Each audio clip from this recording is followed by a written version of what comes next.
The Packers picked Sammy Watkins over Julio Jones, and Julio is now going to a conference rival. Was it the right choice by Green Bay? Plus, how much scar tissue do you have as a Packer fan from the Mike McCarthy era and losing to teams you feel like you shouldn't?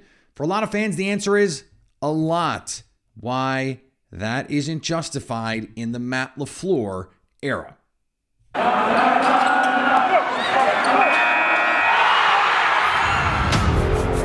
You are Locked On Packers, your daily Green Bay Packers podcast. Part of the Locked On Podcast Network, your team every day.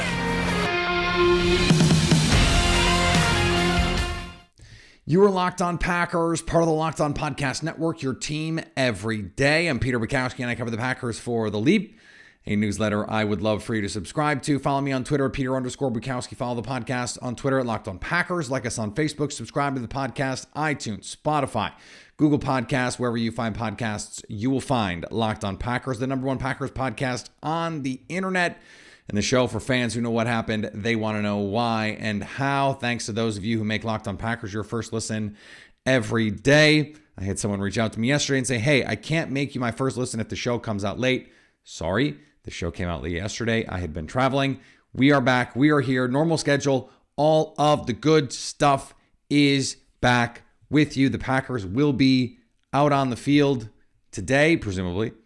We will hear from Brian Gutekunst and Matt LaFleur today. We're going to talk just a skosh about David Bakhtiari at the end of the show.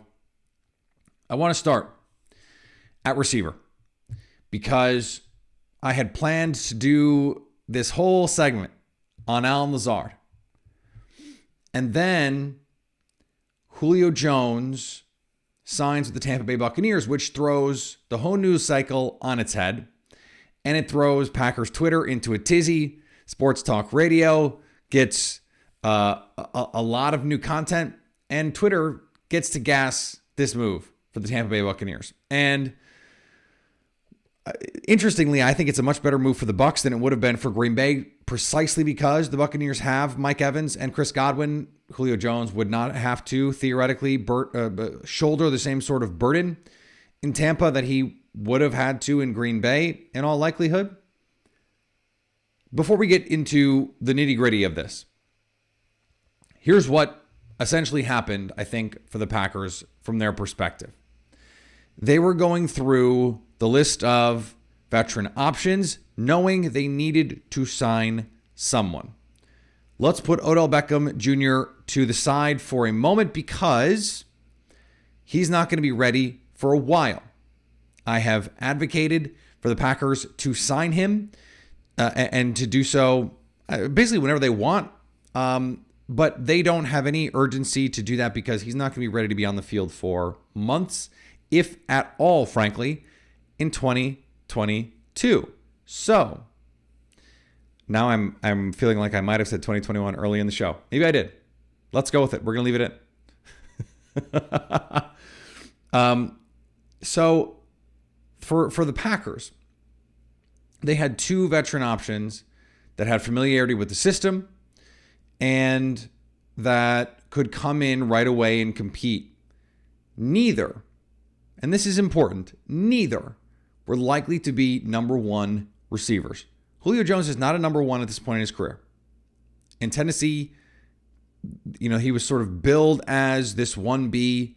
That never materialized because he wasn't able to stay on the field and because physically he's just not the guy he used to be. Sammy Watkins hasn't been a #1 in years, really since his days in Buffalo. And so you bring him in as a solid complementary veteran.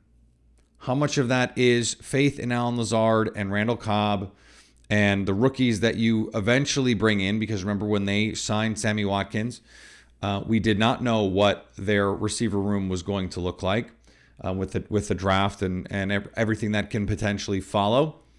There are still things that can happen in that room. But I think the Packers made the decision to go with the younger player. And by the way, not younger by a little bit, younger by a lot. And someone who if they hit, in their mind, is more likely to hit a higher level of upside. I think that was the calculation. I think it's fair if you are the Packers to look at it that way. I also think it's fair for fans to say, I would have rather had Julio Jones. I personally would have rather signed Julio Jones. I don't think, though, that the difference is that big. And I think the Packers also looked at the landscape and said, after you come out of the draft with Christian Watson and Romeo Doubs, if you want to add Samori Toure in there, you can. And with Allen Lazard and Amari Rodgers, it doesn't make sense to have two of these aging, physically diminished veterans on the team to go out there and take reps away from the young players that you're excited about. This is a little bit of the Ted Thompson DNA. I think that makes sense. I don't think it would have been wise to sign both guys after the draft. Now, if you only come out of the draft with Christian Watson, and he's now on PUP, although it's not expected to be a long-term deal, then maybe you feel the need to go out and get someone else. But they come out with two, maybe three guys that they think can make their team. Randall Cobb is coming back. You have Amari Rodgers. And Allen Lazard has the ability to be a much bigger part of this offense than we've seen. If you go back and you just look at the numbers, Sammy Watkins and Julio Jones had almost identical production last season. And in 10 games, Julio Jones had 31 catches on 48 targets for 434 yards and a touchdown. Sammy Watkins in 9 games had 27 catches on 49 targets for 394 yards and a touchdown. A 4-catch difference, a 40-yard difference, and a 1-target difference. Watkins was actually getting a higher target share per game than Julio was. You look at some of the advanced metrics, and I like this one a lot. If you look at Pro Football Focus tracks man coverage, okay? Yards per route run in man coverage. And the reason I bring this up is there was a little highlight tape that went around on Twitter yesterday of Julio Jones and the plays that he made. Almost all of them were against zone coverage, and the ones that weren't were either play action or they were designed man beaters that were not Julio Jones winning one-on-one. Yards per route run versus man coverage in 2021. Julio Jones, 1.41.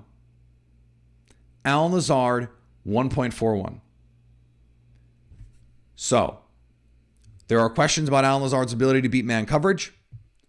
Julio Jones is apparently, according to some field tilter who's going to come in and change the game. The same productivity against man coverage. Last year, Sammy Watkins, 1.39. Essentially the same productivity against man coverage. They were equally adept at producing when faced with one-on-one coverage. And Julio Jones had higher percentage looks in those opportunities. He had one of the lowest average depth of targets of any of the top receivers last season. 71st among qualifying receivers, guys with at least 15 targets against man coverage. Sammy Watkins was almost double average depth of target when facing man coverage. 9 yards, or a little over 8 yards, and 15 yards. It was a huge difference in usage. And so that creates more opportunities to be efficient because you're more likely to get an on-target throw, you're more likely to make the catch, and you're more likely to be able to have a chance to do something with it. Julio Jones does not look like the same player physically that he once was, does not create as a route runner like he once did. Does that mean that he wouldn't have been better than Romeo Doubs for the first 6, 8, 10, even all season in 2022? I can't say for sure. I would say it's pretty likely he'd be better right now. But how does that affect the long-term trajectory of your team, and how much of an upgrade is he? And what is the upside difference? And if Allen Lazard is definitely going to be a big part of your team plan, and Randall Cobb and Sammy Watkins are definitely going to be a big part of your team plan, how many reps are you taking away from Christian Watson, who you need to hit? You need to be the guy, or at least something approximating the guy, sooner than later. You don't need two vets who are likely to break down to get to this point. Now, how does this tie into Allen Lazard? I mentioned him in the man coverage situation. I wasn't sure if I was going to be able to get it out on the podcast, but I will. And if you look at what Julio Jones was last season, and I had gone back and I had done the study on what he looked like as a player in Tennessee and the way that they deployed him and the way that they used him, there were a lot of similarities to Allen Lazard. When he got targets, it was off of stacked formations and route combinations. It was off trips. It was off play action. Rarely was he singled up one-on-one as the X receiver, and it was just you go win. That's not what it was. I would say Allen Lazard, frankly, did it more often. Although, I'd have to dig into the actual data. I'm just talking anecdotally. Allen Lazard is similar in terms of size, although not athletically. Julio at his peak is unlike anything we've ever seen. But I think at this point in their respective careers, Lazard's a better athlete. Certainly a better blocker.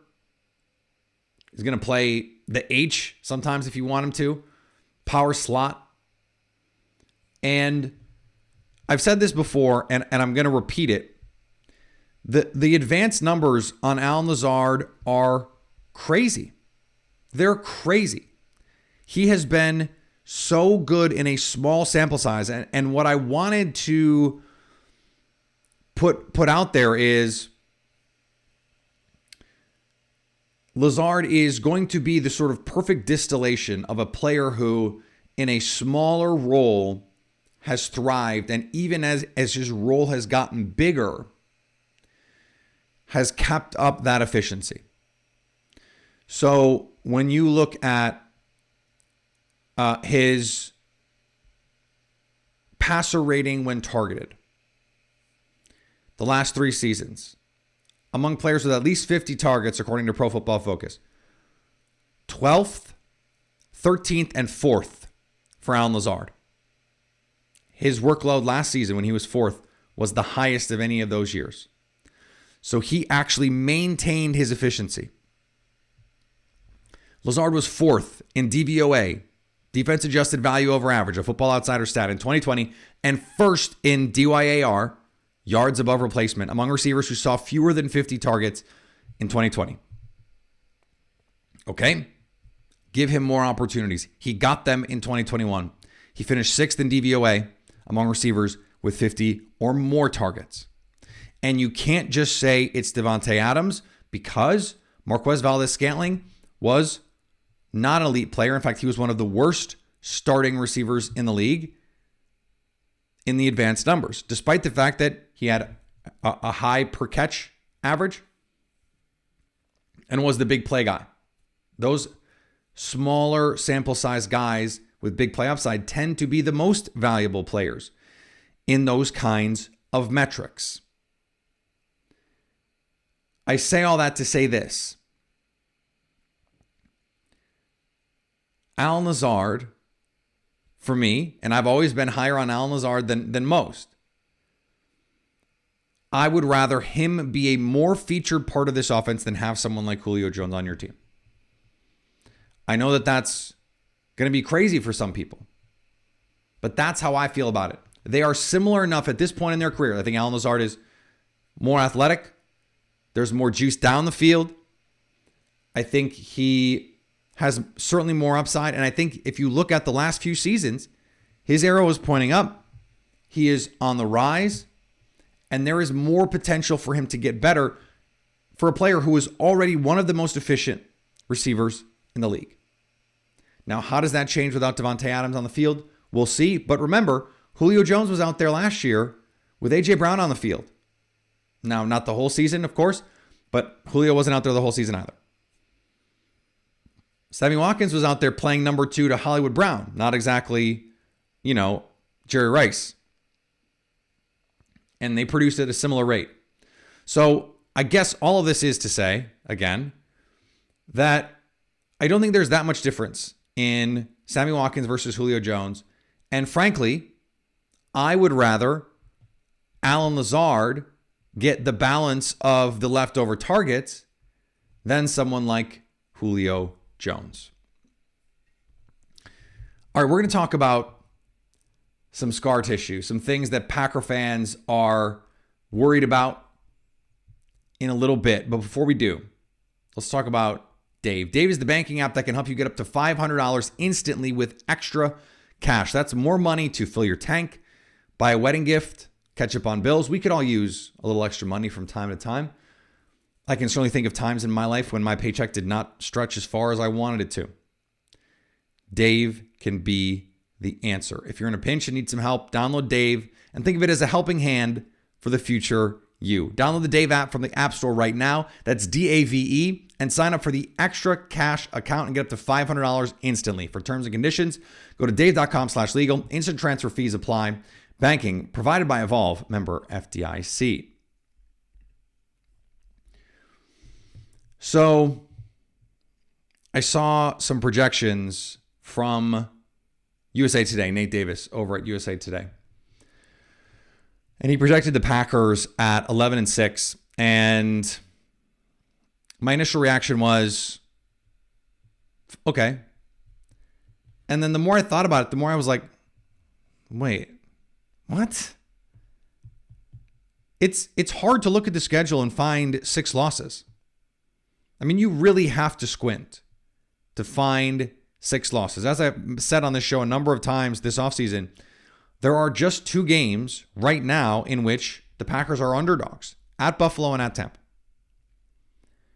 They get the Rams and Cowboys at home. Eagles are in Philly, but they're still favored in that game. And I heard from some fans, oh, well, they're just going to lose some stupid ones because they always do. Well, they always did under Mike McCarthy. Or at least it seemed like they did. And it's not that they haven't lost games that they should have won under Matt LaFleur. In fact, I think there are a number of games that the Packers have lost to teams that we would say are worse than them. And certainly that finished the season worse than them and finished the season, below them in DVOA and the numbers that we look at and that help us assess team quality by record, all that stuff. And in some cases, pretty far difference. Really just 1 or 2 cases like that. But they haven't really had that many games where you go, how did they lose to that team? How did they lose to that team? So I went back and looked. And the reason that I thought that is because in 3 years of Matt LaFleur coaching, the Packers have only lost 10 total games. And it's only 9 in games that matter, because they lost the Lions game in Week 18 last year in a game that did not matter. And they lost a game in which Jordan Love played. So they've really only lost 8 times with Aaron Rodgers at quarterback in 3 seasons, which on its own is remarkable. But here are the teams that they've lost to. Let's take the full breadth of it. The 9-7 Eagles, that team went to the playoffs. The 5-11 Chargers, kind of weird. The 13-3 49ers, that team went to the Super Bowl. The 11-5 Bucks, that team won the Super Bowl. 7-9 Vikings, kind of a weird one, but that's a division game. The 11-5 Colts, that team went to the playoffs, and that was on the road in a game that the Packers were driving to go tie or win, and MVS fumbled. The 9-8 Saints, in one of the most, I think, top 2 WTF outcomes of the Matt LaFleur era. The 12-5 Chiefs, that team went to the playoffs. That was the Jordan Love game. And an 8-9 Vikings team. That was this past season in a shootout when Darnell Savage dropped 2 interceptions that would have sealed the game. The 5-11 Chargers team is the only game that they lost to a team more than 2 games under 500. And if you look at the division games, they lost to a below 500 Vikings team twice. Take the division games out, the Chargers game is the only weird one on the list. Coming off a bye, they just got beat up front. They didn't respond well. They were playing in that soccer stadium in like Carson, California, or wherever that was. A very weird situation. It was mostly Packer fans. They just kind of no-showed. Something they did a couple times in 2019, including in the NFC Championship game. But you're talking about 8 regular season losses in 3 seasons. 2 of them came to teams that went to the Super Bowl. 1 in 4 losses. 25% of their losses in the last 3 years came to Super Bowl teams. Another 25% were to division opponents. That's just going to happen. And 6 of the 8 losses were on the road. This team, generally speaking, does not just no-show. They don't trip over their ties. They don't fall into the bowl of soup. They just don't do that. Now, have they produced in the playoffs the way that you'd like them to? Not always. Not always. That's just the reality. But that's scar tissue from the Mike McCarthy era, where you have to worry about every team on the schedule because they might just not show up. That is really behind them. Now, week 1 last year, I think, again, that might be a one you just throw out the window because Aaron Rodgers offseason, everything that happened there, they come out feeling themselves a little bit too much, and they just get blown off the field. That game was never really close. All the other games were. The Packers, even in those Viking games, had chances late to win. I think you can make the case they should have won both those Vikings games. Had a chance against the Eagles. Remember, that was the crazy goal line non-pass interference call. Now, the Chargers just beat them. The 49ers just beat them, and the Bucs just beat them. Every other game they had a chance to win, and if they get one stop in the Chiefs game, Jordan Love has got the ball with a chance to go win the game. So we have to sometimes separate, okay, there is this feeling of doom that can happen for fans. I've experienced this too many times, and it's the bad losses, they always stick out. It's the Chargers games, they stick out. But when you go back and really parse it, you go, actually, they've won a lot of those games that you feel like, okay, this was a chance that they could have come out flat and they didn't. Or they could have let down and they didn't. And I think that's a credit to Matt LaFleur. I think it's a credit to the culture that he has built. It's a credit to team leaders like Aaron Rodgers and Adrian Amos and David Bakhtiari that they've kept this team together when it would have been easy to not stay together. So I thought that was worth going through because I know it can be hard. It can be hard to be level-headed about this, even for me. And I'm like trying to study it and be as objective about it as I can be. You don't have to be. Fan is short for fanatic, and that's okay. I think it's fine for fans to be, far less objective. I think it's fine for them to be totally emotional about these things. I really do.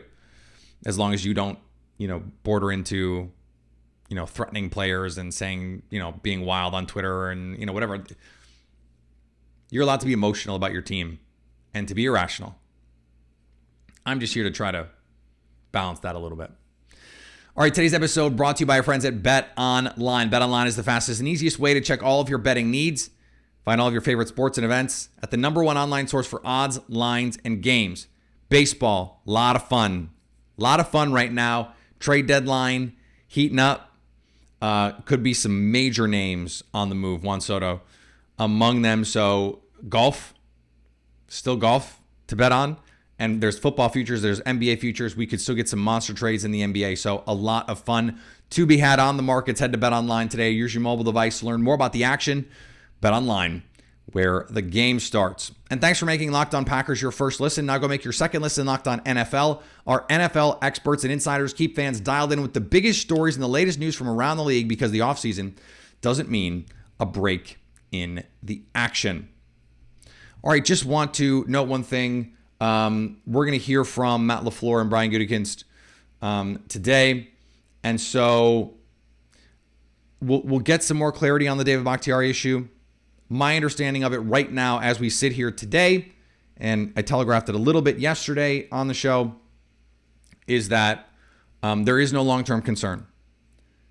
Again, there was no long-term concern in the spring, and then this happened, and there was no long-term concern last year, and then he sat the season. So take that for whatever it's worth. We're going to have more information. We'll talk about it coming up tomorrow. Follow me on Twitter, Peter_Bukowski. Follow the podcast on Twitter at Locked On Packers. Like us on Facebook. Subscribe to the podcast, iTunes, Spotify, Google Podcasts, wherever you find podcasts. You will find Locked On Packers. And anytime you want to hit us up on the Locked On Packers fan hotline, you can do that, 920-341-3775, to stay Locked On Packers.